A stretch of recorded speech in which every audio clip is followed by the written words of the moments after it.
If the show you have been waiting for is not just a prequel but actually the missing piece that makes Outlander finally feel complete, and Blood of My Blood Season 2 might be exactly that, because right now we know filming has officially wrapped and a fall 2026 release is confirmed, and the questions left hanging at the end of Season 1 are about to explode into something much bigger than anyone expected. So let's talk about where Henry and Julia actually ended up after that cliffhanger, because the season ended at the worst possible moment, with both of them rushing toward the stones to escape Archbug and his men, and then nothing, just silence, and we have been sitting with that ever since. So here is what we know and what the pieces are starting to suggest, and the first thing you have to consider is that not both of them may have made it through at the same time, because the show has always kept Henry and Julia emotionally separated, and if they both successfully travel together, then a huge part of the tension that made Season 1 so powerful simply disappears. So the most likely scenario is that Julia does not fully make it through before Archbug and his men catch up, and she along with William gets taken to Simon Fraser while Henry has already crossed over. And now here is where it gets really interesting, because Henry's watch already lost its gemstones during his very first time travel, and he has never fully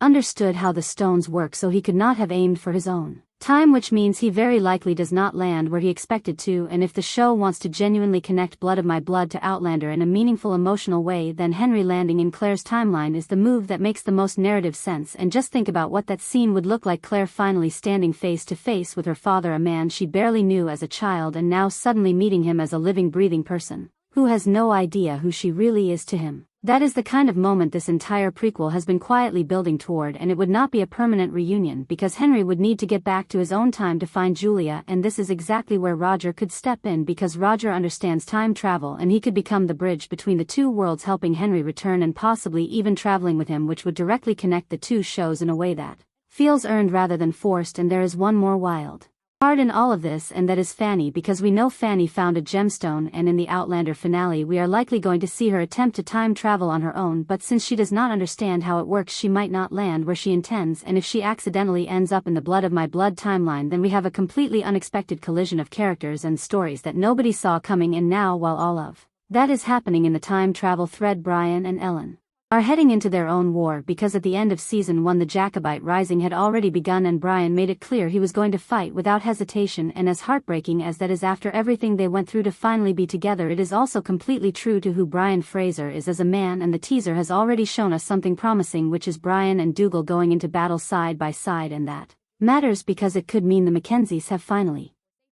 forgiven Brian and Ellen, and if they are no longer living as fugitives, that changes everything for their future. But peace with the Mackenzies does not mean peace everywhere, because Brian was forced to kill Malcolm, and Isaac Grant is absolutely going to want revenge for that, which sets up a brutal conflict between the Frasers and the Grants that we have not even scratched the surface of yet. And then there is the question that Outlander fans have been quietly asking since Season 1 ended, which is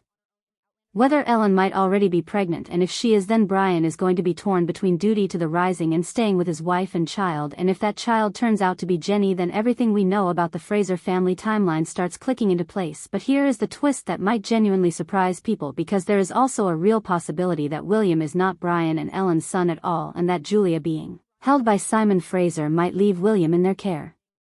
for safety. And if that happens, then the child who grows up in that house is not Jamie's blood sibling but someone connected to an entirely different story, and that reframes so much of what we assumed about the Fraser family tree. So Season 2 of Blood of My Blood is not just more of the same, it is the season where two separate stories finally start pulling toward each other, where time travel gets personal, where war reshapes everyone we have come to love, and where the connection to Outlander stops